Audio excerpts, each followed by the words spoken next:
నికృష్టమైన రోత పుట్టించే వార్తలతో సోషల్ మీడియాలో కూడా నికృష్టమైన మాటలు మాట్లాడుతూ ఉన్నారు కాంగ్రెస్ నాయకులు. నేను ముఖ్యమంత్రిని అడుగుతా ఉన్నా, దమ్ముంటే నీ భాషలో చెప్పాలంటే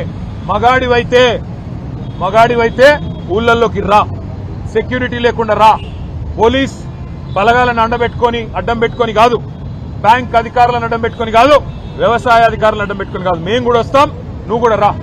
ఏ ఊరికి పోతావో పోదాం. ఎక్కడ కూడా చారాన రుణమాఫీ కాలే, ఎక్కడ కూడా రుణమాఫీ అనేది పూర్తి కాలే. రైతులు ఇవాళ బగబగ మండుతా ఉన్నారు. ఎక్కడన్నా కాంగ్రెస్ ఊళ్ళలోకి వస్తే తరిమి కొట్టాలన్న ఆలోచనలో ఉన్నారు. అందుకే ముఖ్యమంత్రికి చెప్పేది, తప్పు పోలీసులది కాదు. పోలీసు వాళ్ళు ఏం చేస్తారు పాపం, ముఖ్యమంత్రి, మంత్రులు, అధికార గణం మీరేం చెప్తే అది చేయక తప్పదు. పోలీసు తప్పు కాదు, తప్పు ముఖ్యమంత్రిది, పరిపాలించే సత్తాలని సన్నాసు రేవంత్ రెడ్డిది అనే మాట నేను విజ్ఞప్తి చేస్తా ఉన్నా. నేను పోలీసులకు